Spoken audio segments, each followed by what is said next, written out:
रामपुर नाम के एक छोटे से गांव में राजू नाम का एक 18 वर्षीय लड़का रहा करता था। राजू अनाथ था।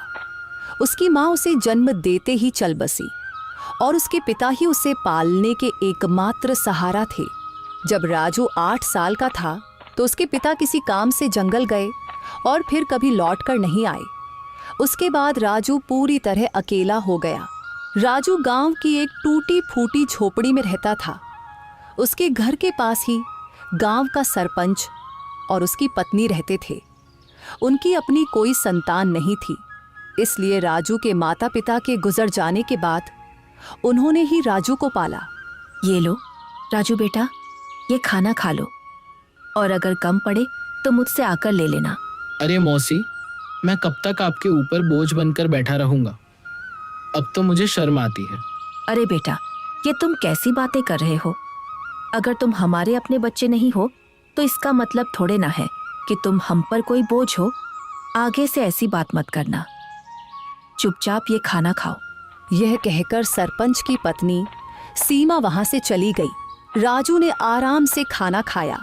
खाने के बाद जब वह झोपड़ी से बाहर निकला तो सामने ही सरपंच दिखाई दिए। राजू ने उन्हें देखा और सीधे उनके पास जा पहुंचा। राजू बेटा, खाना खा लिया है ना? जी सरपंच साहब, अभी अभी मौसी खाना देकर गई थी और मैं वही खाकर घर से निकला हूँ। हाँ, अच्छा किया। अब तुम बड़े हो गए हो बेटे, अपना ख्याल रखना सीखो। जी सरपंच जी, 8 वर्ष की उम्र से लेकर अब तक आप ही मेरा ख्याल रखते आए हैं, पर अब मुझे शर्म आने लगी है। अब मैं कुछ काम करना चाहता हूँ। इसमें शर्म की क्या बात है बेटा? हमने तो हमेशा तुम्हें अपना ही माना है। लेकिन अगर तुम्हारा मन फिर भी कुछ करने का है तो सुनो, गांव के पास वाला जंगल अब पहले जैसा खतरनाक नहीं रहा। चाहो तो वहां जाकर लकड़ियां काट सकते हो या शहद इकट्ठा कर सकते हो। जी सरपंच जी, मैं कल ही जंगल जाऊंगा। अब समय आ गया है कि मैं अपने लिए और आपके लिए कुछ कर दिखाऊं। अगले दिन राजू एक कुल्हाड़ी लेकर जंगल की ओर चल पड़ा। कुछ ही देर में वह जंगल पहुंच गया। जंगल में कदम रखते ही उसने सोचा, कुछ भी कहो, सरपंच जी ने बचपन से लेकर अब तक मेरी बहुत मदद की है। अब समय आ गया है कि मैं अपने पैरों पर खड़ा होकर दिखाऊं और अब मैं उनकी सेवा करूं ताकि उन्हें अपनी संतान की कमी महसूस ना हो और वे हमेशा खुश रहें। अभी राजू ये सोच ही रहा था कि अचानक उसकी नजर एक कोयल पर पड़ी जो उसे बड़े ध्यान से देख रही थी। अरे, यह कोयल मुझे इतनी गौर से क्यों देख रही है? इसका आकार तो बाकी कोयलों से बड़ा है और देखने में भी यह कुछ डरावनी लग रही है।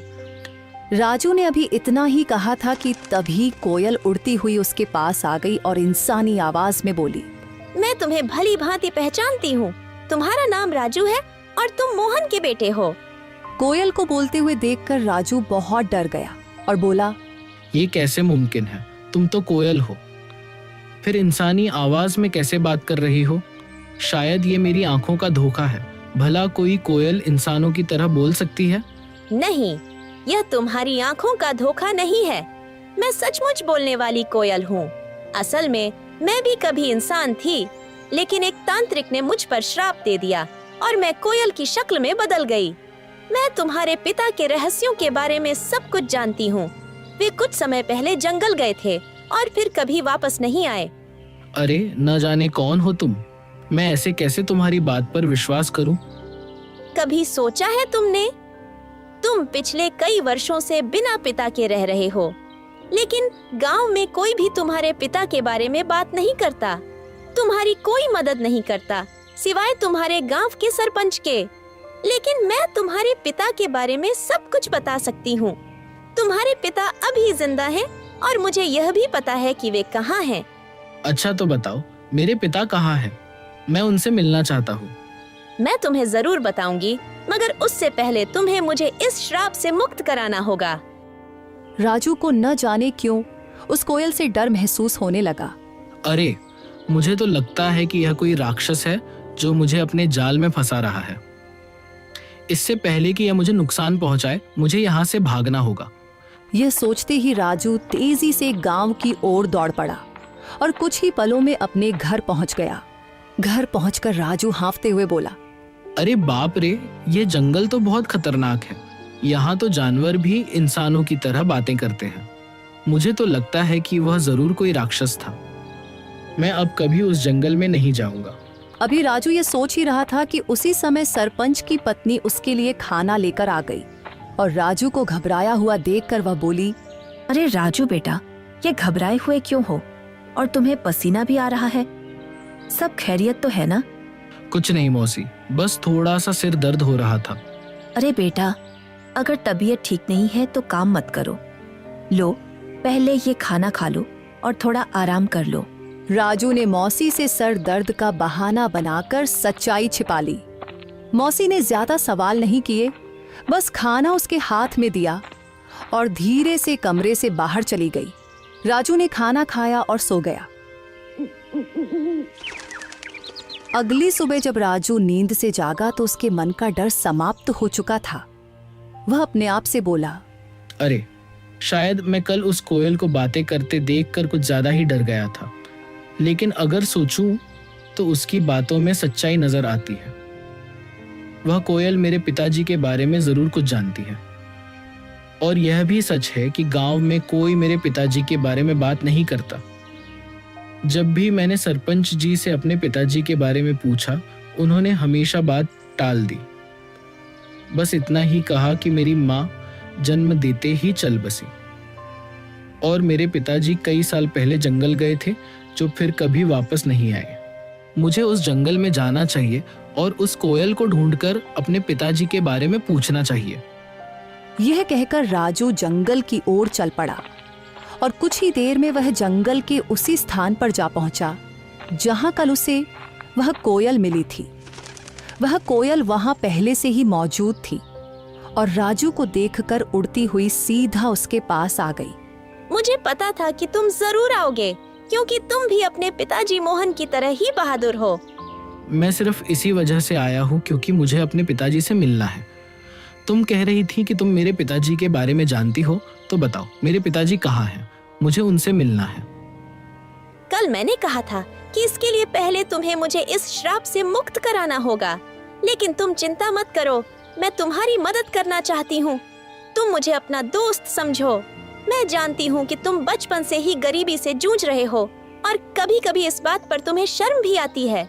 यह सुनकर राजू उदास होकर बोला, हाँ, तुम बिल्कुल सही कह रही हो। मैं सचमुच गरीब हूँ। बचपन से ही सरपंच जी और उनकी पत्नी ने मुझे पाला है, लेकिन अब हर वक्त उन पर बोझ बनकर रहना मुझे अच्छा नहीं लगता।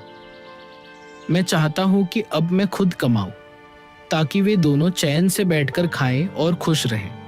अगर तुम चाहो तो मैं तुम्हें धन कमाने का रास्ता दिखा सकती हूँ। अच्छा, मगर वह कैसे?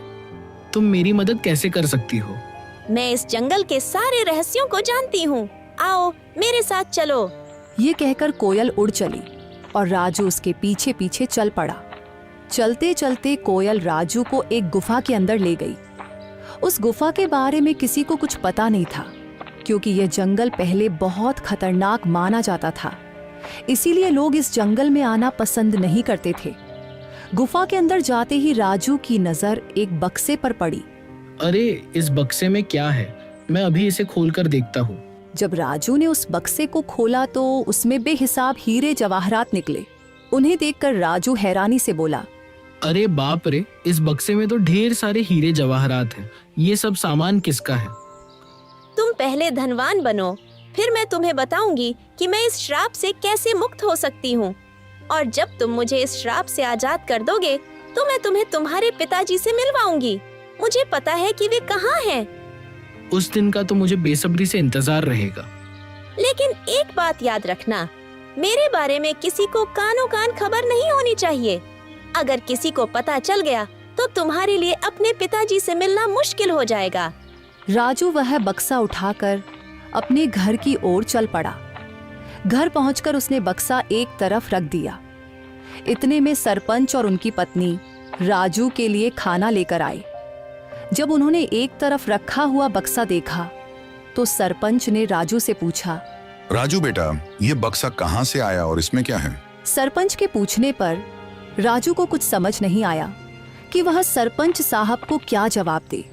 इतने में सरपंच की बीवी ने बक्सा खोला और उसमें कीमती हीरे और जवाहरात देखकर बोली, राजू बेटा, तेरे पास ये इतने हीरे और जवाहरात कहाँ से आए हैं? राजू उन्हें सब कुछ सच बता देता, लेकिन वह कोयल की बातें याद कर रहा था जिसने उसे सख्ती से मना किया था, इसलिए उसने कुछ और ही बता दिया। मौसी, मैं जंगल में लकड़ियां काटने गया था। लकड़ियां काटते काटते मैं काफी आगे निकल गया और वहां मुझे एक गुफा दिखाई दी। जब मैं उस गुफा के अंदर गया तो वहां मुझे यह बक्सा दिखाई दिया। मैंने उसे वहीं से उठाया और घर ले आया। राजू, तुमने ये ठीक नहीं किया। हो सकता है ये सारे हीरे जवाहरात बादशाह के हों। शायद उसने इन्हें वहां सुरक्षित रखा था। अगर यह बात कहीं बादशाह तक पहुंच गई तो वह हमें सख्त सजा देगा। सरपंच के मन में गहरा डर बैठ गया था। अगर यह बात किसी तरह बादशाह तक पहुंच गई तो वह हमें सख्त सजा देगा। इससे पहले कि यह बात बादशाह तक पहुंचे कि किसी ने उसका सोना चुरा लिया है, हमें तुरंत यह सोना बादशाह के पास पहुंचा देना होगा।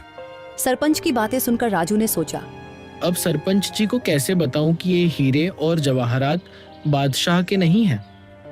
ये तो मुझे वही कोयल ने दिए हैं। लेकिन अगर मैंने सरपंच साहब को कोयल के बारे में बता दिया तो मेरे लिए अपने पिताजी से मिलना मुश्किल हो जाएगा और मेरे लिए इन हीरे और जवाहरात से ज्यादा अपने पिताजी से मिलना जरूरी है। राजू के लिए इन हीरे और जवाहरात से ज्यादा अपने पिताजी से मिलना जरूरी था, इसलिए वह सरपंच के कहने पर बादशाह को हीरे और जवाहरात देने के लिए राजी हो गया।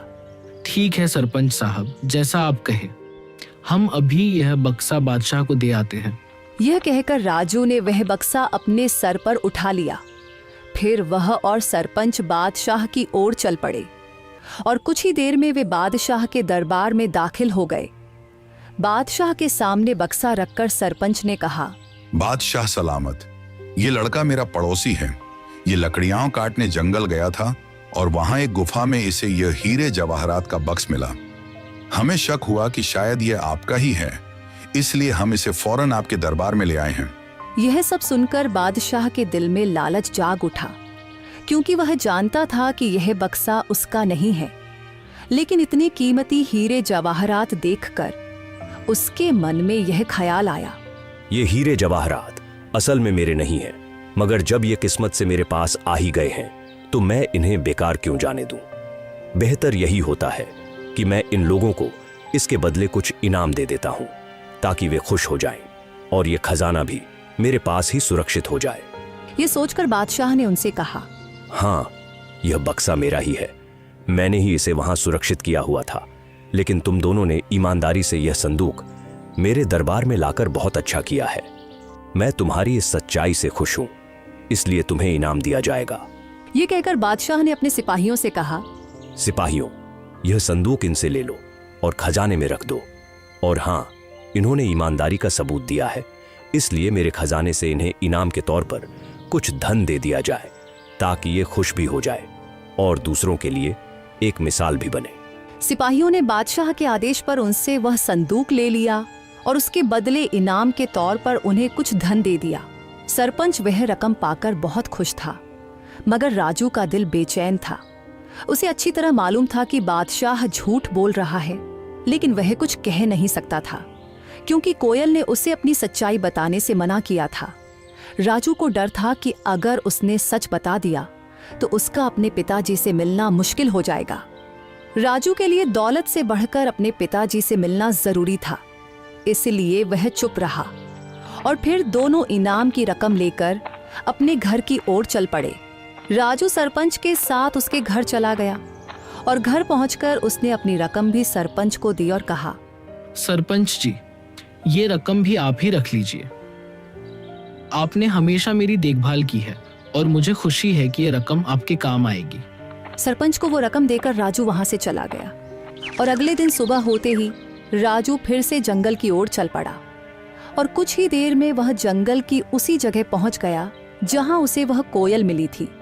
तभी वहां एक साधु आ पहुंचा जो एक बरगद के नीचे बैठा था। उसने राजू से पूछा, अरे बेटा, तुम कौन हो और इस जंगल में क्या कर रहे हो? मैं मोहन का बेटा हूँ और मैं इस जंगल में आता जाता रहता हूँ।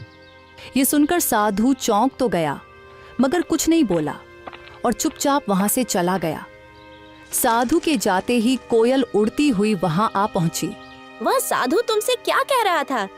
कुछ नहीं, वह बस पूछ रहा था कि तुम कौन हो और यहाँ क्या कर रहे हो।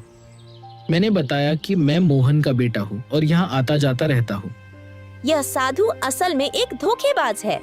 उसने सिर्फ साधु का वेश ओढ़ रखा है, लेकिन अंदर से वह एक शैतान है। मुझे उस साधु से कोई मतलब नहीं है। मुझे सिर्फ तुम और अपने पिताजी की परवाह है। बस तुम बताओ कि मैं तुम्हें उस श्राप से कैसे मुक्त करवा सकता हूँ। अच्छा, तो चलो फिर मेरे साथ। वह राजू को एक गुफा के अंदर ले आई जहां एक शीशे की बोतल पड़ी थी जिसमें जल भरा हुआ था। कल पूर्णिमा की रात है। तुम्हें आधी रात को इसी जगह आकर आंखें बंद करके उस बोतल को तोड़ना होगा। बोतल टूटते ही मैं शराब के प्रभाव से मुक्त हो जाऊंगी और फिर तुम्हें यह राज बताऊंगी कि तुम्हारे पिता कहाँ हैं। क्या मैं इस बोतल को अभी तोड़ दूं? नहीं, कल पूर्णिमा की रात है। तुम इसे सिर्फ कल ही तोड़ सकते हो। इतना कहकर वह कोयल वहां से उड़ गई और राजू भी अपने घर की तरफ चल पड़ा और दूसरी तरफ वह साधु छुपकर उन दोनों की बातें सुन रहा था। वह भी राजू के पीछे चल पड़ा। जब राजू अपने घर के करीब पहुंचा तो उसने साधु को अपने पीछे आते देखा और वहीं रुक गया। साधु करीब आकर राजू से बोला, मैंने अपनी आंखों से देखा है कि तुम कोयल से बात कर रहे थे। देखो, तुम इस कोयल को नहीं जानते। वह कोई साधारण कोयल नहीं है। मैं सब जानता हूँ, लेकिन वह कोयल मेरे पिताजी के बारे में जानती है और मैं किसी भी कीमत पर अपने पिताजी को पाना चाहता हूँ। तुम्हारे पिताजी अब इस संसार में नहीं रहे। वह कोयल तुम्हें फंसाकर श्राप से मुक्ति पाना चाहती है।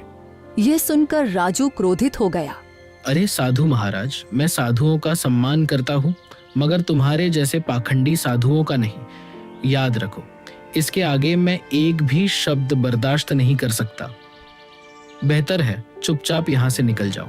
साधु कुछ कहने ही वाला था कि राजू ने उसे धक्का दे दिया और कहा, चले जाओ वरना तुम्हारे लिए अच्छा नहीं होगा।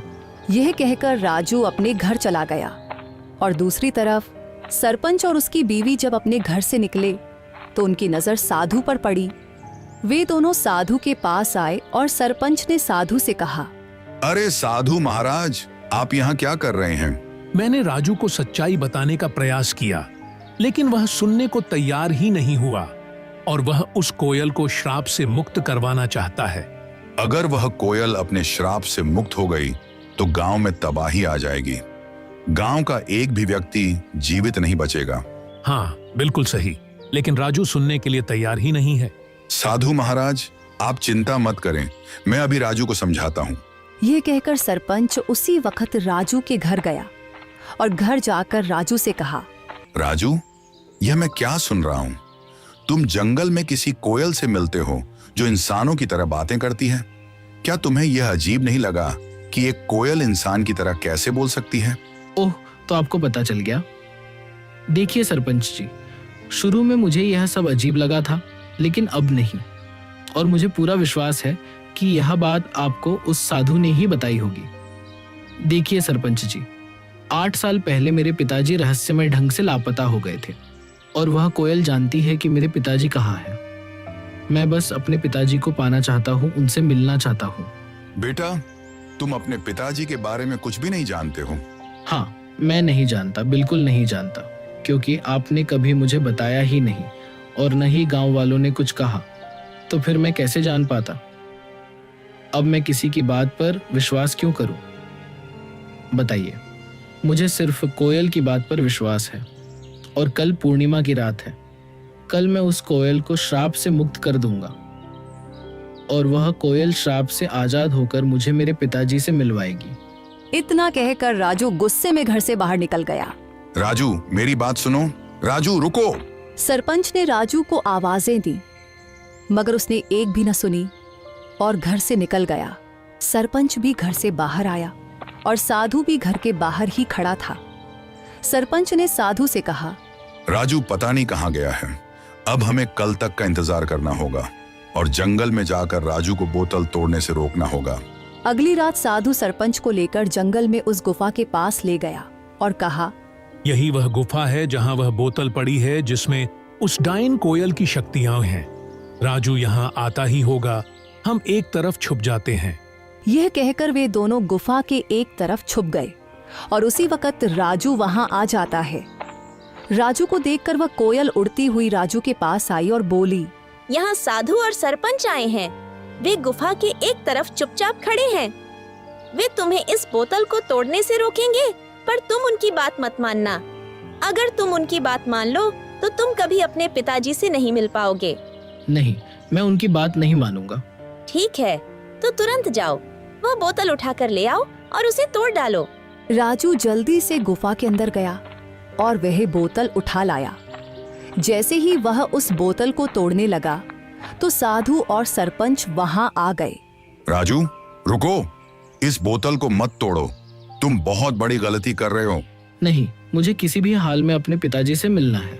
राजू ध्यान से सुनो, ये कोयल कोई साधारण पक्षी नहीं बल्कि एक डायन है। आज से 10 साल पहले जब तुम छोटे थे, इस डायन ने पूरे जंगल पर कब्जा कर रखा था। जो भी गलती से इस जंगल में जाता फिर कभी लौट कर नहीं आता था। तब तुम्हारे पिताजी और मैंने मिलकर ठान लिया कि इसे रोकना ही होगा। हमने साधु महाराज से उपाय पूछा। उन्होंने बताया कि इस अभिशाप को खत्म करने के लिए तुम दोनों में से किसी एक को जंगल के पास वाले कुएं में अपनी जान देनी होगी। तुम्हारे पिताजी बहादुरी से आगे आए और यह बलिदान स्वयं देने का निश्चय किया। उन्होंने कुएं में छलांग लगाई और साधु महाराज ने उस डायन की सारी शक्तियां एक बोतल में कैद कर दी और उसे कोयल में बदल दिया। इस तरह यह जंगल सुरक्षित हो गया। मगर यह राज हमने किसी को नहीं बताया। गांव वाले कुछ नहीं जानते। ये बात सिर्फ मुझे और साधु महाराज को मालूम थी, इसलिए हमने तुम्हें भी कभी नहीं बताया। लेकिन अगर तुमने ये बोतल तोड़ दी तो ये फिर से अपने असली रूप में आ जाएगी। ये सिर्फ उसकी एक चाल है। ये लोग झूठ बोल रहे हैं। सच्चाई वही है जो मैं कह रही हूँ। अगर मेरे मन में कोई चाल होती तो मैं तुम्हारी मदद क्यों करती? क्या गांव वालों ने कभी तुम्हारी मदद की? नहीं। तुम्हें धन, सामान, हीरे मोती सब मैंने दिए। अब मैं तुम्हें तुम्हारे पिताजी से भी मिलवा रही हूँ। राजू भ्रम में पड़ गया और उसने वह बोतल जमीन पर फेंक कर तोड़ दी। फिर अचानक वह कोयल एक डायन के रूप में आ गई। राजू, तुमने मेरा बड़ा काम आसान कर दिया। अब मैं आजाद हूँ और अब तुम सबकी शामत आ गई है। आज मैं तुम में से किसी को भी जिंदा नहीं छोड़ूंगी। राजू तुमने बहुत बड़ी गलती कर दी है। अब यह डायन हमें किसी भी हाल में जिंदा नहीं छोड़ेगी। मुझे माफ कर दीजिए सरपंच साहब, मैं उसके बहकावे में आ गया था। क्या अब इसका कोई हल नहीं बचा? इसका बस एक ही हल है कि हमें तुरंत उस कुएं के पास जाना होगा। ये कहकर वे तीनों कुएं की ओर भागे और वह डायन भी उनके पीछे आ गई।